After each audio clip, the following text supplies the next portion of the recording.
Happy Friday, everybody, and welcome into College Football Kickoff Live. I'm Drake Toll from Locked On Big 12. That is Alex Dono of Locked On Canes.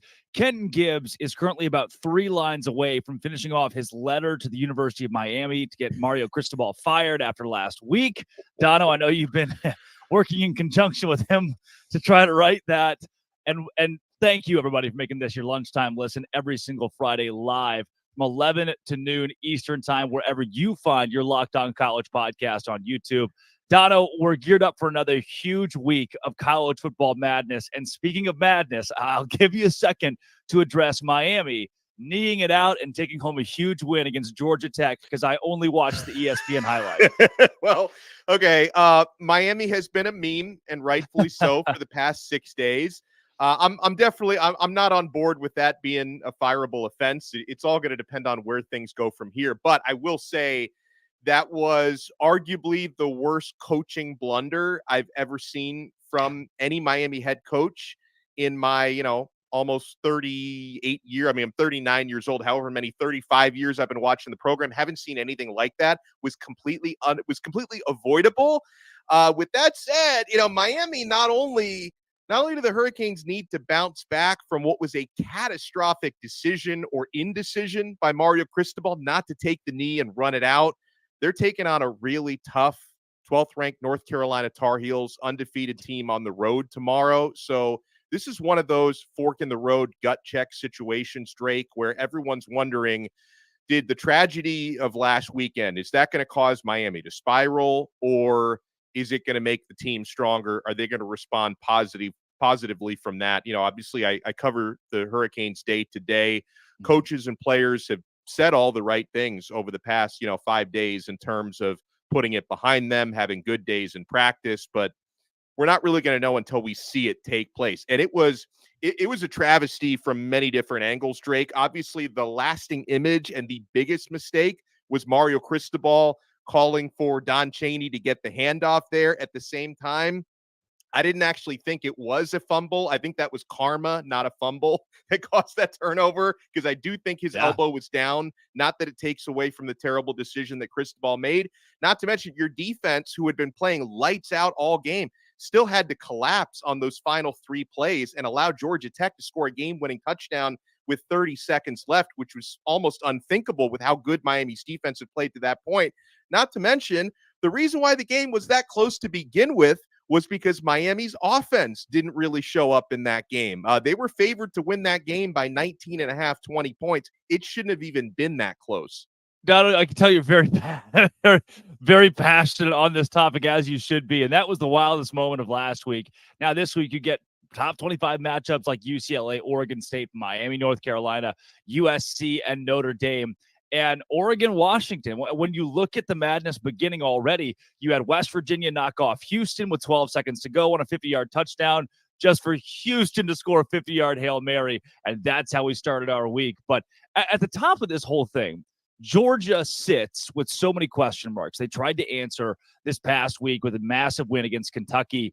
But then there's still like a Penn State, Michigan, Ohio State making a case to be at the top of college football. One of our producers was just, looking around the college channel, scroll across Locked On Big Ten and Craig Sheeman, and heard some pretty interesting stuff. Should Michigan actually be ranked number 1 instead of Georgia? I think they should be. And frankly, I could make a case for Ohio State, and maybe even Penn State should be ranked higher than the Georgia Bulldogs. Yeah, that's right, Bulldog fan. I said it. Yeah, as we welcome Kenton Gibbs back into the fold today, who also is very passionate about coaching decisions. Guys, Georgia is in a spot here that they've silenced a lot of the haters, a lot of the doubters of this big Kentucky win. But Dono, now Craig Sheeman believes that there are not just 3 Big Ten teams that are better than the Bulldogs.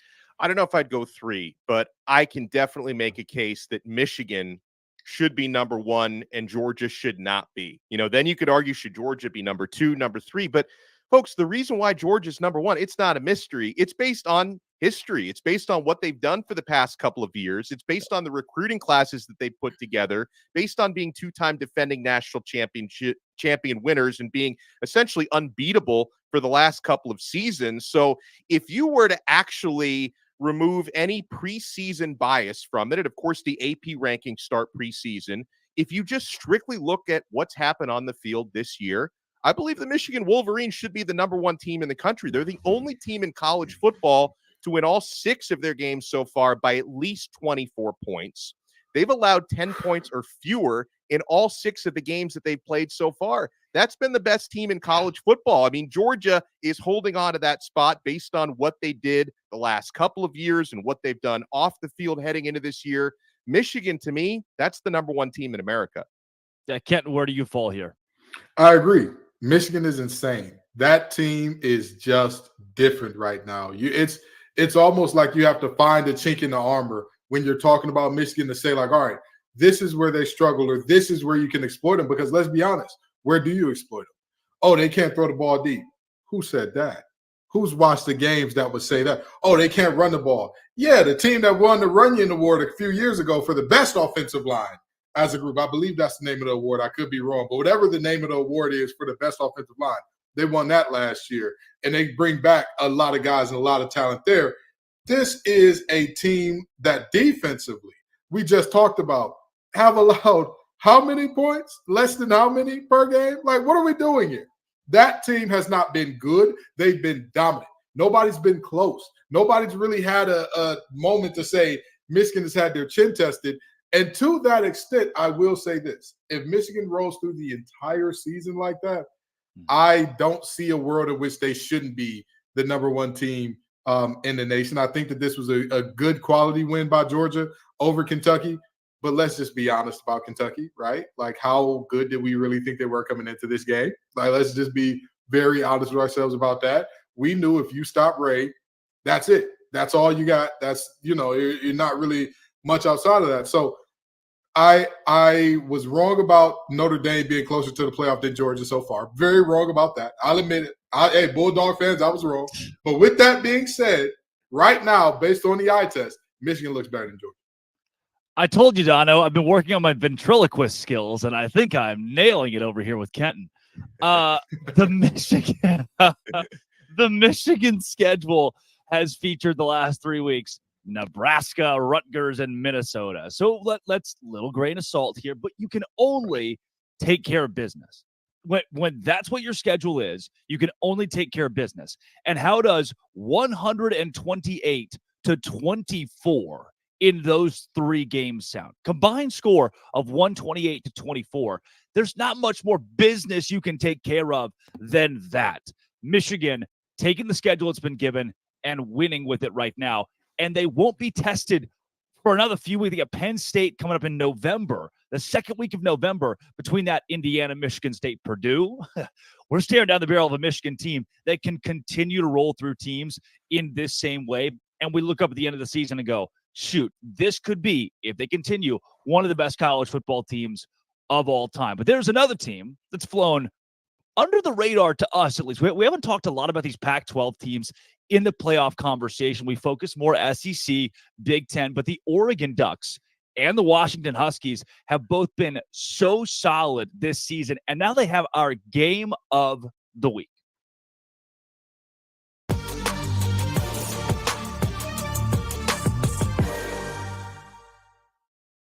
Spencer McLaughlin set to join us here in a second with Locked On Ducks and Locked On Pac-12. But we talk about dominance so far, Dono, in that conversation squarely, the Washington Huskies.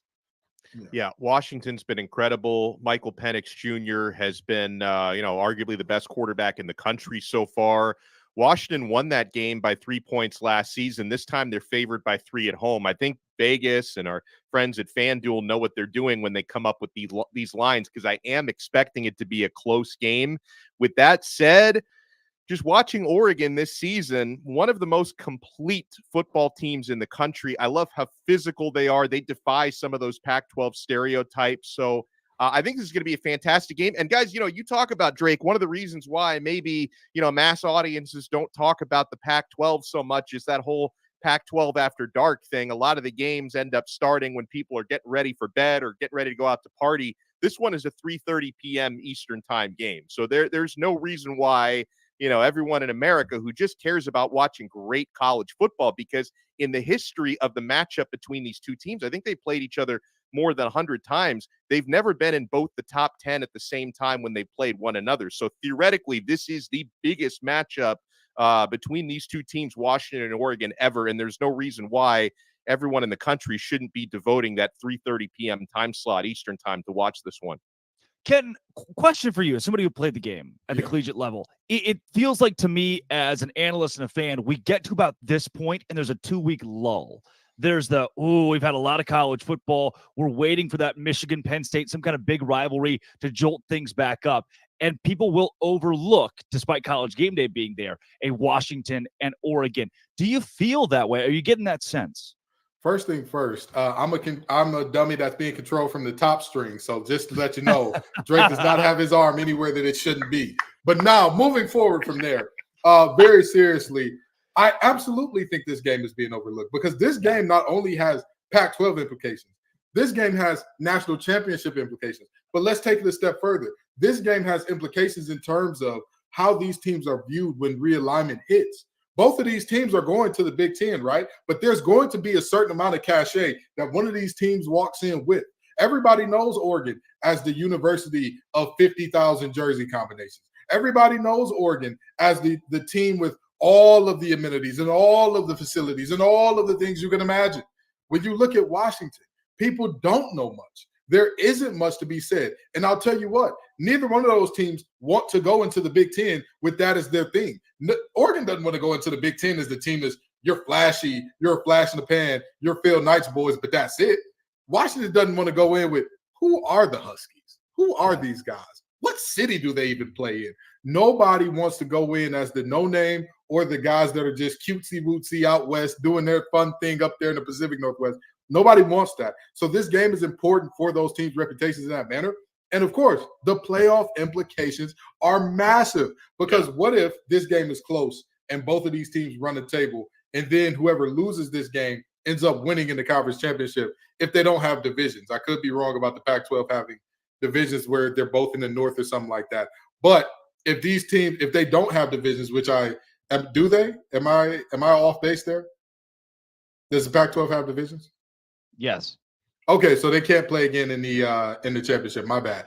But either way it goes, if you see the loser of this game going to dominate everybody going forward, and the winner of this game potentially loses a game, or even if the winner does run the table and just the loser looks great going forward, what do you then say of the playoff implications and potentially seeing two Pac-12 teams? By the way, according to Google, no divisions. I don't want to. It's either one of those. They're either it's a dying conference, guys. I thought there were no divisions. I thought they didn't. Yeah. I thought they got rid of it a few years ago. But either way it goes. Either way, each Pac-12 team plays. They play 9 conference games each team. Okay. The North cool, and the South, and right. I remember the North and the South. I remember the it being leaders and the legends. Yeah. And Locked On College Football Kickoff Live, the only place that the jury's out on the Pac-12 divisions, which next year will have zero. It'll have the 2-pack will have 0 divisions. Yes. 0 divisions for those guys. Look, for a game like this, that yes, I agree is being overlooked. If you win this game, and Ken, I think you touched on this, even if this game is close, we start to have the conversation of what are the playoff implications for these two teams and whoever wins the Pac-12. If you're Oregon, right, and you go on the road and you beat Washington, the rest of the way at Utah is tough. USC at home is tough. Oregon State is tough. But with Bo Nix, who's off his parents' insurance, who can rent a car, there is no reason an Oregon win shouldn't put them not just squarely in the conversation of a college football playoff, but we're talking, hey, this team's in. I mean, this team deserves to be in. And for Washington on the other side, Arizona State and Stanford the next couple of weeks, they springboard you into 4 top 25 games to close out the season. But you get a couple of these Utahs at home. USC being on the road is going to be tough. Who we have, again, another team we haven't talked a lot about, or whether or not that defense can uphold. I think Washington and Oregon, Dono, both have better defenses than USC, and that in the end is going to keep the Trojans out of the college football playoff. Yeah, I said this a few weeks ago, when USC was ranked ahead of Oregon, that doesn't match up with the eye test. And again, this goes back to what we started the show with. Is Georgia really the number one team in the country, or are they number one because of what they've done the last couple of years? USC, despite the fact that they keep winning, they keep falling in the rankings because people start to realize that defense is more and more fraudulent. You obviously have a quarterback that can do everything but walk on water in Caleb Williams, and you've got a great offensive head coach in Lincoln Riley. But, when you're talking about either competing for the Pac-12 is one thing, which I don't think USC is going to win that conference, but then talk about competing for a college football playoff, you've got to have some semblance of a defense. They don't. No, I don't think I'll so. tell you this much. Caleb Williams may not be able to walk on water, but that boy, like you said, everything on the field you ask him to do, he can do it in space plus some. Absolutely love the kid, but I agree with Drake. They're not good enough defensively, but I want to take it a step further. Even in the trenches offensively, do you think they have an answer for a Washington or an Oregon or even a Utah up front? I'm not sure if they do. That's a deep concern of mine in going forward in this game. And so, I'm loving the fact that we're about to get Spencer on to talk about this thing, because I just really want to hear whether or not there is a hope in the Pac-12 outside of these two in terms of being that team that gets to the playoffs. Coming up next, you've had these three talking heads talking about it. Spencer McLaughlin of Locked On Ducks, Locked On Pac-12 will join the show. But first, Dono. Well, I want to talk about LinkedIn Jobs because these days, every new potential hire can feel like a high-stakes wager. You want to be 100% certain that you have access to the best qualified candidates available for your small business. That's why you have to check out LinkedIn Jobs. LinkedIn Jobs helps find the right people for your team faster and for free. You add your job with the purple #hiring frame to your LinkedIn profile and spread the word that you're hiring. People will see it, believe me. Simple tools like screening questions make it easy to focus on candidates with just the right skills and experience so you can quickly prioritize who you'd like to interview and hire.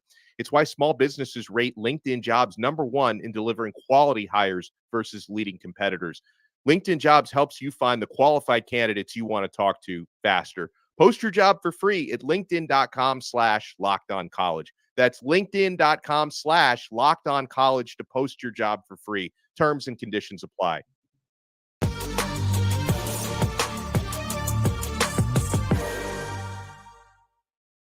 Spencer McLaughlin joining the show from Locked On Ducks and Locked On Pac-12.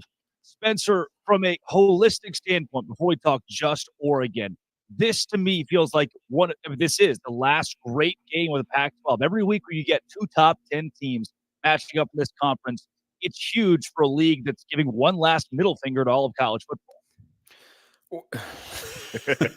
That's one way to put it. I think it's the one last middle finger to Pac-12 fans when you look at the entertainment value this conference is providing for everyone, and that it is just completely dissolving after this season. I mean, you've got 3 top 25 matchups across the Pac-12 this week. You have USC and Notre Dame, which is honestly the 3rd most interesting game in the conference this week, legitimately, because Oregon State and UCLA, the loser is probably in all likelihood out of the Pac-12 championship hunt and therefore the college football playoff as well. And I think UCLA and Oregon State, in the eyes of some, are kind of dark horse candidates to make a run at the CFP if they could go 12-1 and win the Pac-12 and be the first time that either have done so. But their schedules are immensely favorable, and that's why the game is so interesting. But I mean, as it pertains to Oregon and Washington, like it is an outstanding football game, and it is, I think, boosted in the interest department because of the rivalry factor. Because when you look at the implications of the actual game, it's almost identical. Everything about this game, frankly, is identical to Red River last week at the Cotton Bowl. You've got big-time rivals who are going to a new conference together after this season. They're big television draws in their conferences. You have undefeated teams. You have 2 teams whose combined ranking is 15, by the way. You have 7 and 8 this week. You had 12 and 3 last week. It's a spirited rivalry. It always has been and always will be, even in the new conference. And then the winner is in a great spot to get to the conference championship game, and also the college football playoff and will control their own destiny to get there. But the loser is by no means completely out of that conversation. I don't think anyone's looking at Texas and saying, well, they're not winning the Big 12 now. They could never beat Oklahoma. Like, of course they could beat Oklahoma. They just didn't. And the same goes for Oklahoma if they lost the game. Like, If Dylan Gabriel throws an interception on that last drive, nobody looks at it and says, oh, well, Oklahoma can't win. They can't do this, that, and the other thing. No, they can. They just didn't on that particular day. Like, this is a coin flip game. This is a sort of game that is going to, really provide an extra level of bragging rights for whichever side wins because of the stakes. Like, they are so big. It's the highest ranked matchup in the history of Oregon and Washington. So it's going to be a massive game. Game day is going to be there in Seattle. Like, the stage is set for everything to be as big as it can possibly be. You know what? I know that Spencer ankle's hurt from standing on so much Pac-12 business. I'm proud of you. I'm proud of, because I'm going to tell you, this is a dissolving conference and you still there battling it out every week. But let's talk about the kind of other guys for a second here, right? So you talk about this game is not really an elimination game so much as it is a propel a team forward game. In looking at the guys outside of this game, who would you say, hey, they have a great shot to make the playoff, even though, whichever team wins this game is obviously in the driver's seat, this team is in the passenger seat and gunning? Yeah, you can make the case for several schools. Oregon State and UCLA are dark horses for sure. I don't know if they've got the teams that are, good enough to get to the playoff. Oregon State's defense has posed questions this year to Cal and Washington State on the road. They allowed 39.5 points a game, 38 to Washington State and then 40 to Cal. Now those are my California Golden Bears, of course, but you shouldn't be allowing 40 points to Cal. So that certainly is raising some questions, especially with Oregon and Washington on their schedule. For UCLA, the defense is there. I mean, it's the best defense I think I've ever seen a Chip Kelly team have. That includes his days back at Oregon in the early 2010s. Like, they had some sneaky good defensive units. They didn't have a front four like this.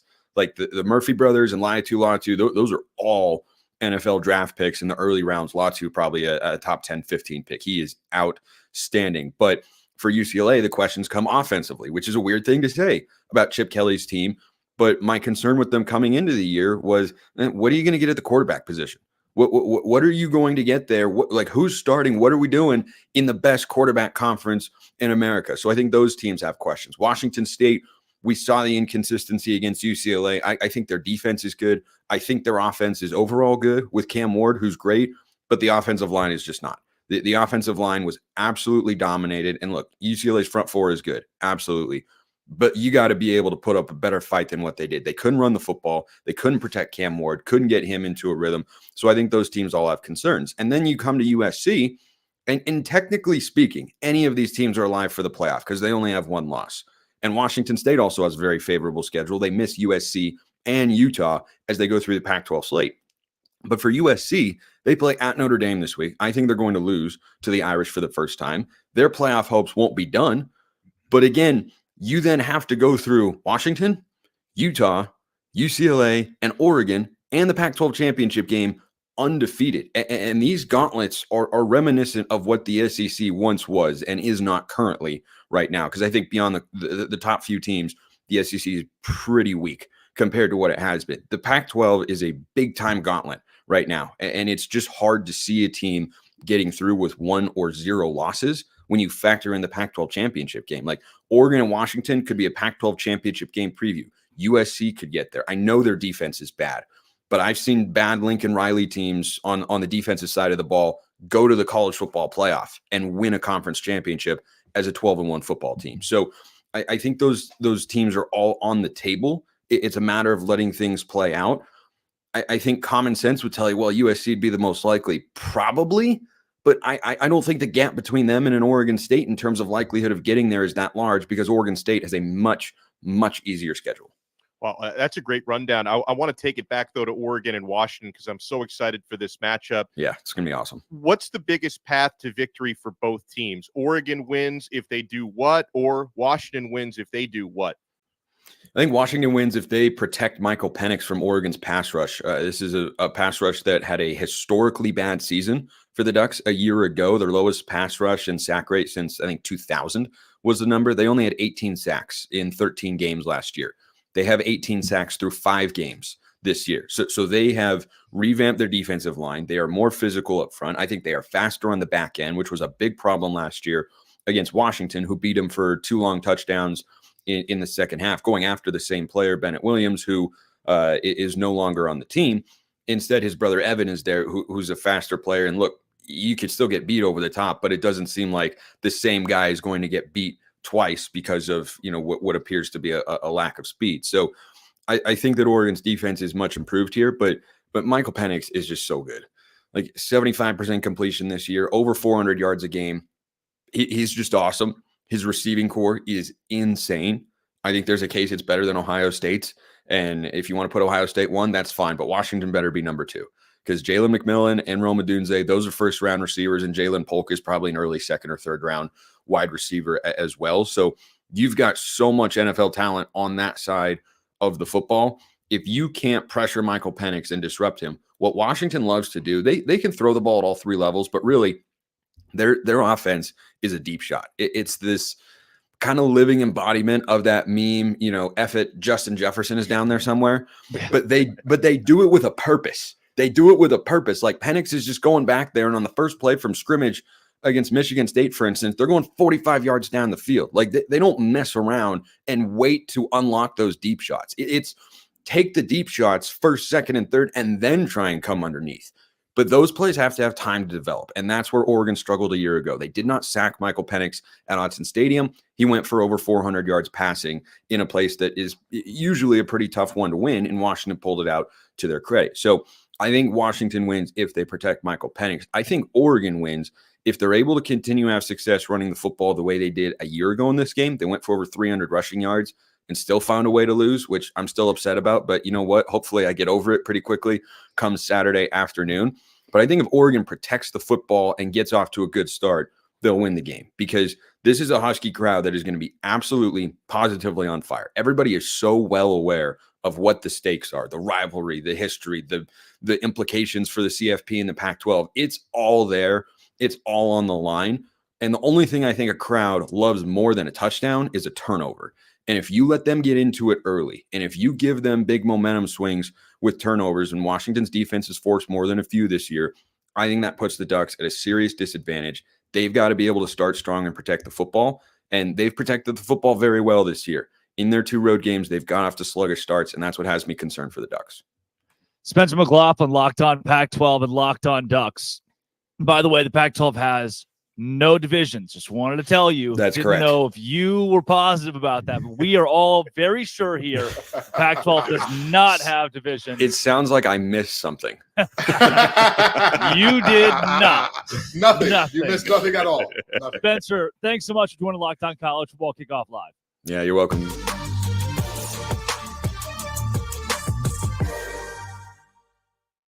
All right, guys, coming up next, we're going to go into one of my favorite segments, and that is Sell Me Why.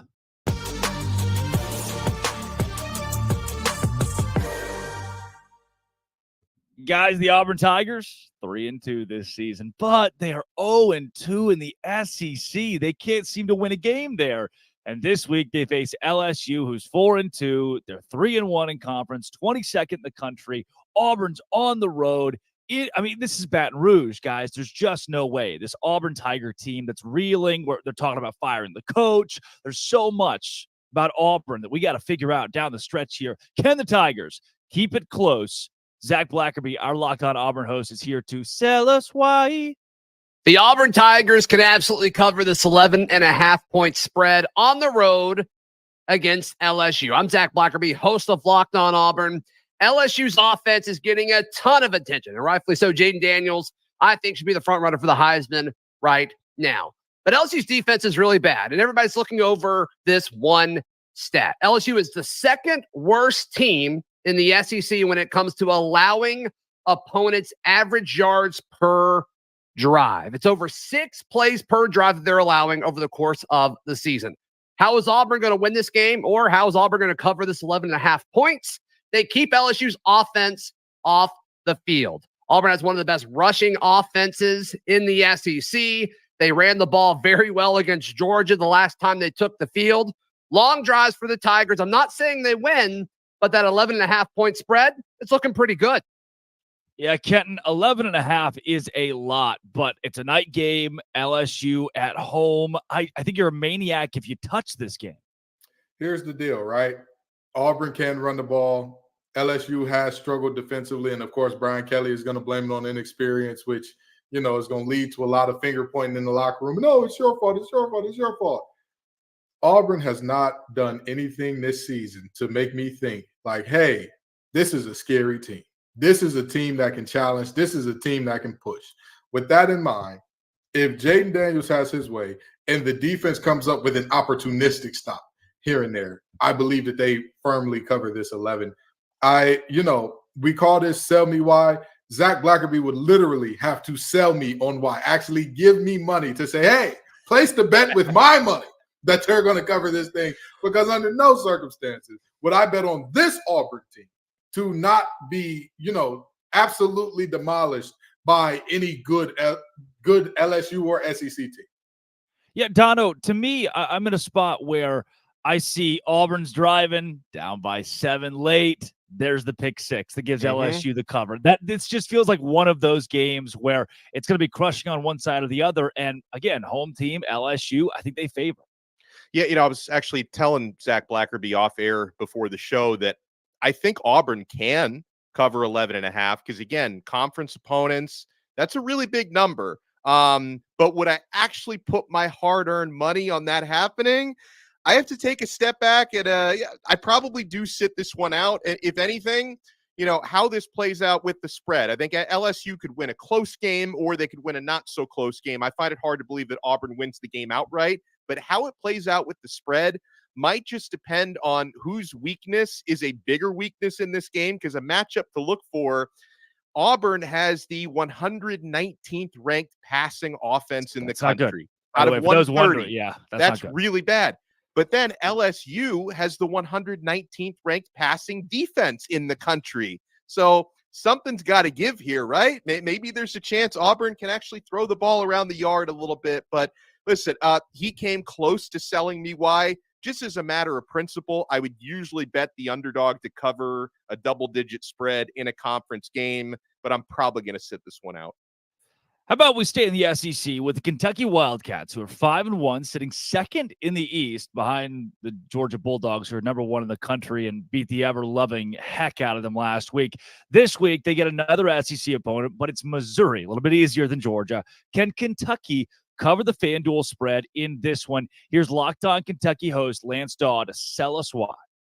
Kentucky football is favored by 2.5 points this weekend against the Missouri Tigers, and there are a couple of reasons why Mark Stoops and co should cover this weekend. The first, obviously, being the fact that this one is in Lexington. I would like to see Kentucky continue their trend of beating Missouri in Lexington, as they have over the past few seasons. I think that the crowd will definitely be into this one. After a disappointing loss to Georgia, things are going to get right back on track this weekend against the Missouri Tigers. And then the second is Kentucky's ball control offense. The Wildcats are one of the slowest teams in the SEC when it comes to pace of play on the offensive side of the ball. I think that they are going to use that to their advantage, keep Missouri's talented skill position players on the sideline, and they are going to utilize Ray Davis to get themselves a win and cover the spread this weekend against Eli Drinkwitz and the Tigers. Look, guys, Missouri is a much scarier team than we expected them to be. Now, Kentucky at home. This is a night game, but nobody's ever warned you about Lexington at night. Kenton, though, I don't know. I don't know. I mean, Missouri, as much as I've wanted to doubt them this year, they've ended up being pretty good. I know y'all know what I'm going to say. This is a Eli Drinkwitz stand account. You understand me? You love Eli. We are you love riding Drink. I am riding with the drink everywhere, okay? Me and Coach Drink, we locked in. We on one accord in this thing, all right? I'll tell you what. In the words of T-Pain, I'm going to buy you a drink and then sell you why. Because I've got the Missouri Tigers getting it done by at least 3 in this game. Because, I mean, don't get me wrong. The demoralizing effect of that last game on Kentucky, 1 loss turns into 2. And that 2 loss is not going to be a good one, because it's not – this is not a situation where I feel like that team walked into that game against Georgia saying, hey, we may get our heads beat in, but we're just going, next week and we'll keep it moving. That was a team that was expecting to at least keep it close and at least pinch the Bulldogs, and it didn't happen. It just did not happen whatsoever. So with that being said, I think that this is a game where, again, Missouri, you talk about ball control and all that. They've got one of the best rushers in the league. What are we doing here? Like they can control the ball just as well, and they've got a defense that at times they do look shaky, but they got guys like Johnny Walker and company that come along at just the right moment, make just the right play when you need it. I got Missouri covered. Yeah, Dono, I'm looking at a Missouri team that had a lead against LSU. LSU scores 22 in the fourth and wins it. A Kentucky team that got killed. Two very different mentalities coming into this one. Yeah, for me, Kentucky's been very good in Lexington. I'm gonna go against Kenton on this one. The home field advantage is a big one for me. I usually think that's worth about 3 points still in college football. They're only favored by 2.5. I see Kentucky winning a close game. Plus, I know I say this, guys, when it comes to betting, I try to take my emotion out of it, but the one emotion I have trouble taking out of it is pettiness. Because I was counting on Mizzou to cover against LSU last week, and they were able to find the most annoying way possible not to do that, giving up 22 points in the fourth quarter. So I'm just, if it were in Missouri, I'd probably go the other way, but Kentucky's been good at home. I'm going to go Kentucky and Lexington to cover -2.5, win the game by 3 points. Yeah, I think that Missouri's got the edge at quarterback by such a dramatic amount that gives the Tigers a really good shot to win this week. And Schrader's certainly good enough at running back that he can pull this team to a victory. I'm gonna go with the upset. I like Missouri to walk. I'm with you, Ken. I like Missouri to walk into Lexington and get the win. Now, the 19th ranked Tennessee Volunteers, they enter the week at 4-1. Their one loss came at the hands of the Florida Gators. This week, they enter as big FanDuel favorites against the Texas A&M Aggies. This is such an intriguing matchup to me. Can the Vols run away from the conference rival in the Ags? Here to tell us why, Locked On Vols host Eric Kane. So what do I think Tennessee covers the 3 points against Texas A&M tomorrow, 3:30, CBS game of the week in Neyland Stadium? Well, try this on for size. It's been since 2021 that Jimbo Fisher and the Aggies have won a true road football game. Yeah, 2021 Missouri, okay? Jimbo Fisher's record against teams ranked inside the top 25 on the road as a head football coach is not very good. Meanwhile, Tennessee's won 12 straight games at Neyland Stadium. Sure, every Saturday is different, okay? Every team is different. I get all that. But Tennessee, if you look at the trends here, it bodes well for Tennessee. Also, you're going to get man-to-man, one-on-one coverage, and there will be some shots taken down the field. And after seeing what Jalen Milroe did at that Aggie secondary a week ago, I mean, Joe Milton's not been great, but hey, I think Joe Milton's good enough to hit a couple big plays because it's going to be tough sledding trying to run against that Aggie defense. So trends say pick Tennessee. The road record for Jimbo Fisher says pick Tennessee. The way Tennessee bounced back against South Carolina, hey, playing at home, you're a good football team. So I have a whole lot of confidence that Tennessee covers the 3 points and beats Texas A&M at home, Neyland Stadium, tomorrow on CBS. Checkered Neyland game of the week. So for more on Locked On Balls, tune in to Locked On Balls. I am your host, Eric Kane, and should be a good one. Looking forward to it. Tennessee John Neighbors likes the Vols this week. ESPN, 56% chance for the Vols to get it done at home. FanDuel about 3-point favorites, so a field goal separating these two. Dono, I'm going to go to you first because you mentioned the home team getting 3 points. You kind of like that spot usually. Not here, though. As charming as Kane is, I'm very bullish on Texas A&M's front seven. There are obviously causes for concern because Jimbo Fisher is a guy who has found ways to snatch defeat from the jaws of victory. But I'm going talent for talent here. I think Texas A&M is going to get it done with their physicality up front on defense. So I'm actually, this time I am going with the slight road upset. Yeah. Kenton, where do you feel? I look at this Texas A&M team and I say to myself, they're 4-2 overall, 4-2 against the spread. It's hard to say like, oh, this is just a terrible team that's going to do bad things and all that. But you know what is easy to say? If it's not a big game, Jimbo Fisher and his team will be ready. They'll show up. They'll do it the right way. The minute that light hits them, oh, man. Jimbo Fisher going to fold like a Thanksgiving plate if the food nasty. And you know what I'm talking about. If Jackson ain't hitting, you'll fold a glass plate to make sure nobody sees you. Throw that thing away. And that's what Jimbo Fisher and Texas A&M have done every time they have had a big moment, especially on the road. So with that being said, the Aggies are mincemeat, deer meat, veal, whatever you want to say, is good eating for Bazooka Joe. and the Volunteers in this one. Guys, I need to get to my bust this week. I need to get to my boom or my bust. I'll give us each one boom or one bust. That's what we got time for today. But first, Dono. Well, first, folks, we got to get, there are no busts on FanDuel, only booms here. Snap into action this NFL season with FanDuel. It's America's #1 sports book because right now, new customers get $200 in bonus bets guaranteed when you place a $5 bet. That's $200 in bonus bets, win or lose. If you've been thinking about joining FanDuel, there's no better time than right now to get in on the action. The app is so easy to use. There's a wide range of betting options, including spreads, player props, over-unders, and so much more. So visit FanDuel.com/lockedon and kick off the NFL season. FanDuel, official partner of the NFL.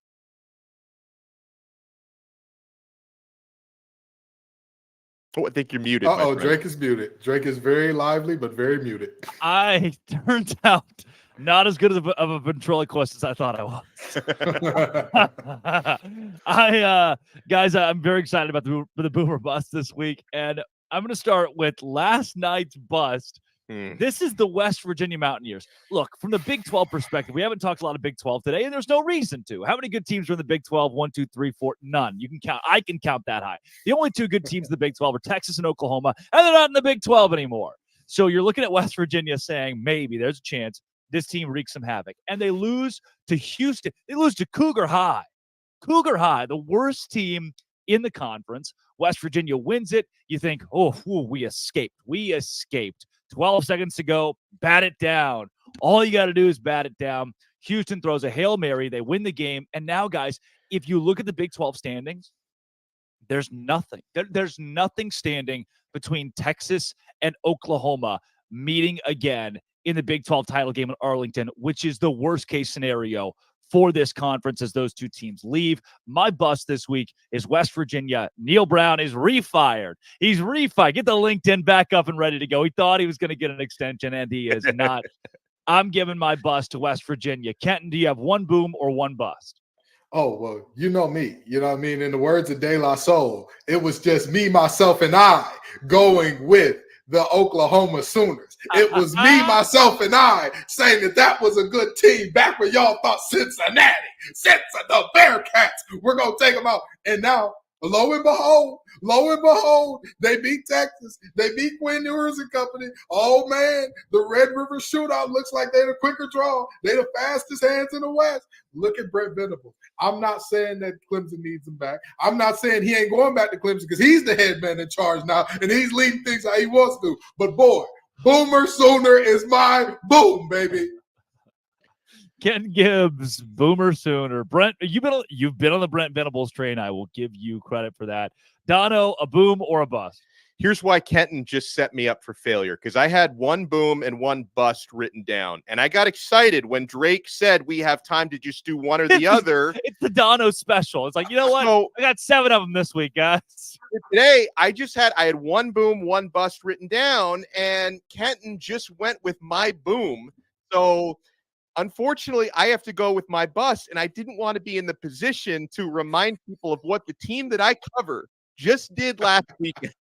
So I'm going to keep it brief. Up 20-17, driving in Georgia Tech territory. There's 33 seconds left in the football game. All Mario Cristobal had to do was take a knee and escape with an unnecessarily ugly victory. Did he do that? No, he didn't do that. They ran the football. A fumble turnover was called, and the longest 30 seconds of my life ensued after that.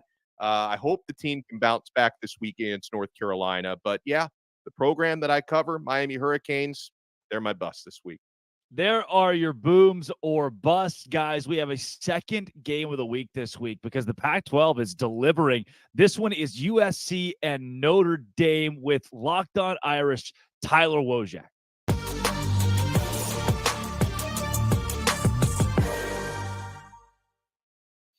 Tyler Wojak, Locked On Irish. You've got USC on the docket this week for a Notre Dame team that's really good, but the strength of schedule has certainly been there. How do you bounce back against a USC defense that many people think is fraudulent?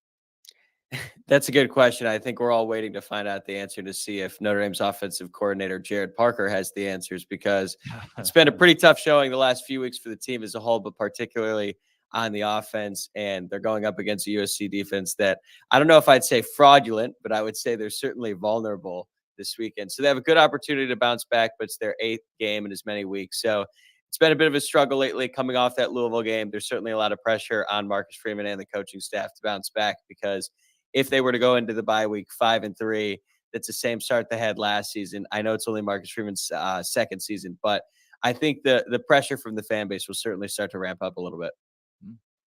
You know, Woj, y'all broke my heart. Y'all broke my heart because I came into the season. My hot take for the season was that Notre Dame was going to be closer to the playoff than Georgia. And lo and behold, that playoff is near and dear. It's a distant memory at this point. But with that being said, do you think, or let me ask you this rather, what is the ceiling of this team now that it seems that the playoff is all but a foregone conclusion that's not happening? I mean, I want to say 10-2, but I also don't think that Notre Dame is going to beat USC this weekend. So probably 9-3, I would say. I think at this point, just the way things have been going, I think they'll probably end up losing to USC on Saturday, potentially by double digits. And then after that, it's just going to be a matter of piecing things together during the last 4 games. Fortunately for them, the strength of schedule does ease up a little bit after this bye week. They even have another bye week in between some games.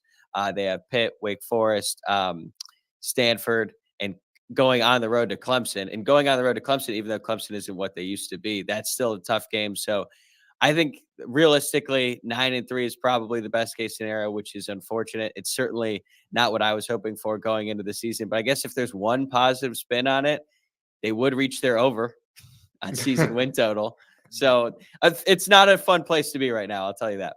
Now, I actually, I'm on the other end of it. I think Notre Dame can pull it off this week. A lot of that has to do with my opinions on USC's defense, but I'm interested for you to hear you say you think USC gets it done maybe by a couple touchdowns. So what do you think are the matchups that are going to decide this game? Well, I don't have much faith in Notre Dame's offense and their ability to keep up with Caleb Williams in particular. And I understand that USC's defense is certainly gettable, but the one thing that they're good at is getting pressure on the quarterback. They've been effective at that all year. That's Alex Grinch's style. He likes to create negatives, create havoc plays, and then force turnovers. And I don't know what happened to Notre Dame's offensive line unit, but it is practically fallen off a cliff in these last few games against Louisville. They started mixing combinations on the line. I think they ended up playing 4 different units, or 4 different combinations, I should say, throughout that game. So they're trying to figure things out, especially on the interior between the guards and the center. Hell, even Joe Alt had a rough game against Louisville last week. So even though I think Notre Dame is going to be able to score some points, I think that USC's defense is going to create enough pressure on Sam Hartman, make things difficult for him, that Notre Dame will be able to score, but they won't be able to score at will, much like Caleb Williams has done in practically every single game throughout his college career. Tyler Wojak, who hurt you? Notre Dame football, man. I'm sorry. I don't even mean to be like, I don't even think I'm being like negative to Nancy. I just look at it and I'm like, this is tough. And I try to be realistic. And if I'm going to come on, I'll give an honest opinion. But yeah, I will say vibes are not particularly high among the Notre Dame fan base right now. It is weird, especially going into a game like this against USC, where the energy and excitement is not really there. Now, I can tell you going into that Ohio State game, much different vibe.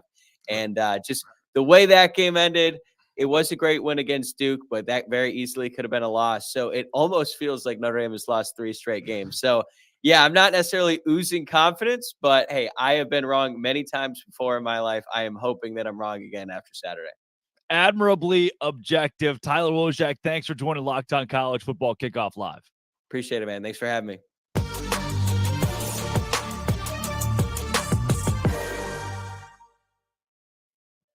Well, folks, we got to talk about LinkedIn Jobs. If you're a small business owner, every new potential hire can feel like a high-stakes wager. You want to be 100% certain that you have access to the best qualified candidates available. That's why you have to check out LinkedIn Jobs. LinkedIn Jobs helps you find the right people for your team faster and for free. You add your job and the purple #hiring frame to your LinkedIn profile to spread the word that you're hiring. Folks, I know that this works because I've been on the other side of it. I have gotten jobs through LinkedIn Jobs before. Simple tools like screening questions make it easy to focus on candidates with just the right skills and experience so you can quickly prioritize who you'd like to interview and hire. It's why small businesses rate LinkedIn Jobs #1 in delivering quality hires versus leading competitors. LinkedIn Jobs helps you find the qualified candidates you want to talk to faster. So post your job for free at linkedin.com/lockedoncollege. That's linkedin.com/lockedoncollege to post your job for free. Terms and conditions apply.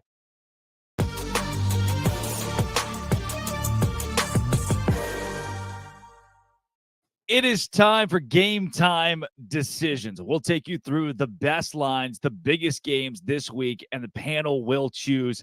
Guys, let's start with one of the biggest lines in the top 25 this week. It's #2, Michigan hosting Indiana, favored at FanDuel by 33 points. Let's go rapid fire. Donna, what do you think? Yeah, I mean, listen, history would say Michigan has not only beaten all the inferior teams in front of them, they've taken care of business and covered. They haven't won a game by less than 24 points this year. I think the Wolverines win, cover, and they continue to have people like me say they probably should be the #1 team in the country. I'll say they dominate, but 33 is crazy. That's a little intense. That's counting on Harbaugh not letting up off the gas. And while he does his best to keep this team motivated, at some point in time, like, I think that he's going to realize, hey, we're good here, and kind of call off the dogs a bit. I'm going to say that the Hoosiers cover this one. Yeah, Indiana lost to Maryland by less than 33. I mean, they kept 44-17, right? It's kind of where I see this game falling. Even a 49-17 still isn't a 33-point cover. I lean Indiana here, but it's a game that I'll probably stay away from. Let's jump into a couple of the big lines here. Alabama hosts Arkansas this week. 2-4 in SEC play for the Razorbacks, but at FanDuel right now, you can buy this up to 20.5, 21 points. That's 3 touchdowns, Dono. Oh, man. I guess we're starting to see more signs of Alabama's offense coming together. But to me, I'm going to say they don't cover. I'm going to say they win comfortably, just not by that many. So I'm having a hard time with this one. I'm going to say no. I'm going to say they win, but don't cover. Yeah, KJ Jefferson in this game, Kenton Gibbs, is a 3-touchdown dog. Free Jefferson till it's backwards. They got my boy locked up down there in Razorback country. With that being said, I agree with Dono. I just don't see him. 21 is a little aggressive. Yeah. And as Aubrey once said, 21, can you do something for me? No, not in this game. 21 will not do something funky for Alabama. I think, again, Alabama wins. They control this game, but this feels like a game where they're up by 20, and you know that you're not going to cover. And Arkansas is driving and whatnot, and they just end the game with like, oh, we threw a Hail Mary that didn't work, and that's going to be the end of it. As you're scrolling through your television and you scroll past Superman and Lois, you see that up next on the CW is Louisville and Pittsburgh. Now, this one's a rat line. It's so embarrassing. Louisville only favored by 7.5, despite being 6-0 at 1-4 Pitt. Kenton, you're locked on ACC. What am I missing here? Louisville is going to whoop the wheels off those boys. I don't know where this came from. There are times where I know that Vegas does this at a high level, that the house always wins, all that good stuff. But there's some times where I look up and I'm like, is Vegas trying to give us away money? Is this how they keep people hooked by bets like this? This is the one. There is no way under God's green earth that Pitt, with a defense that is shown to be a little bit shaky even without playing a ton of snaps, an offense that could not score in a brothel with $1 million per player, and a situation in terms of just team cohesion overall where Phil Jakovic is always looking for somebody new to blame, so much so you had to bench him, and you only got Louisville winning by 7. Yeah, best of luck to you. Best of luck. I am completely bamboozled by this number. If this was last year's Pitt Panthers, I could say, okay, I get it. That team is hot garbage so far this year. Like this is not your debt. Like Pitt is usually always pretty good to decent, but man, they got boat raced 41-24 at home against UNC.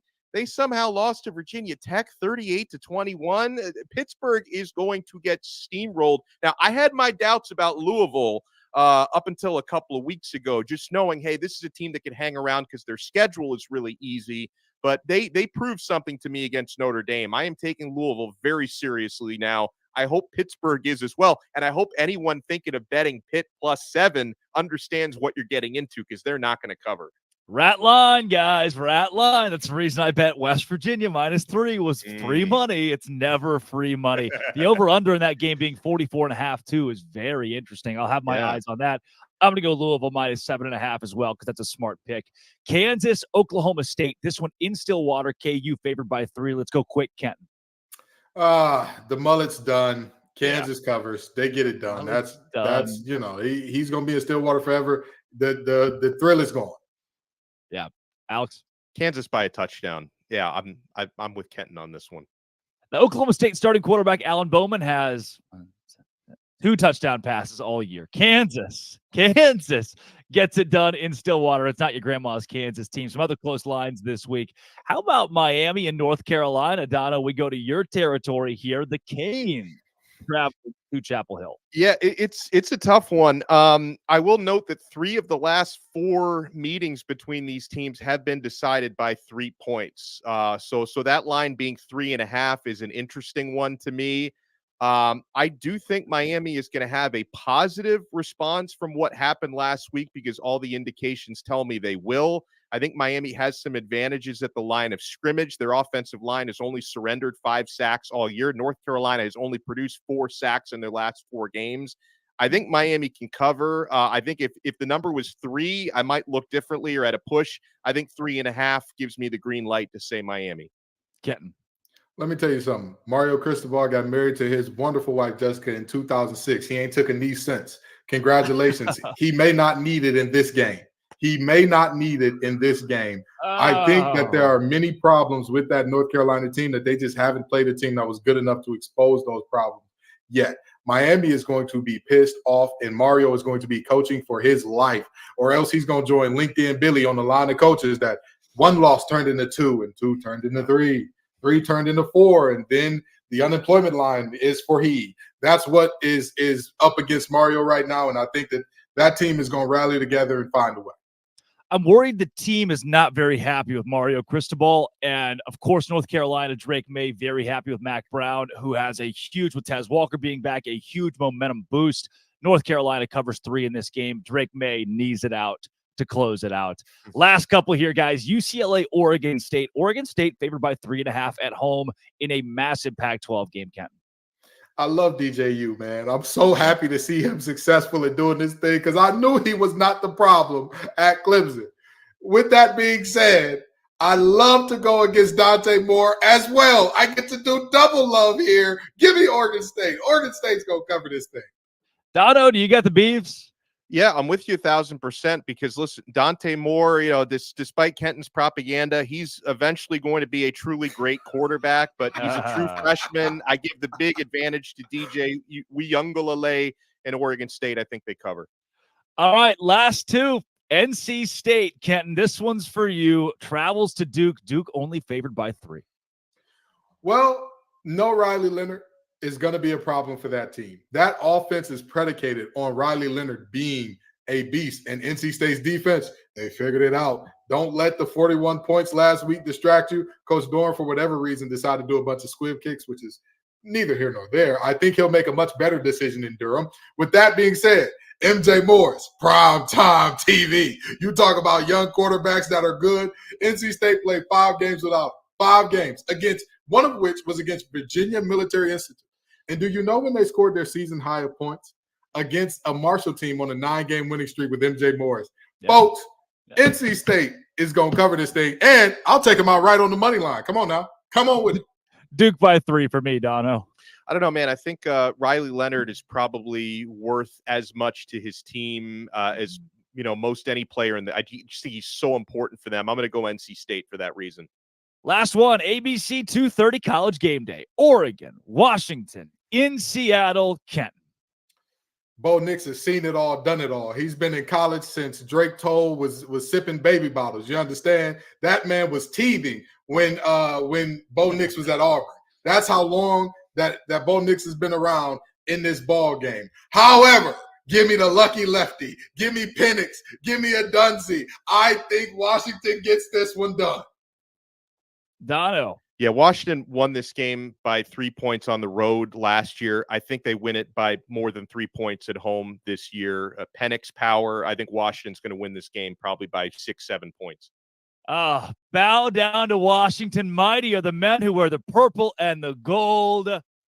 Not so fast, my friends. Bo Nix, the Oregon Ducks, get it done in Seattle this week. Give me the underdog in this game, the Oregon Ducks. This has been and always will be. That is Kenton Gibbs of Locked On ACC, Locked On Wolfpack. That's Alex Dono of Locked On Canes. I'm Drake Toll from Locked On Big 12. Let's get out of here, boys. This is Locked On College Football Kickoff Live.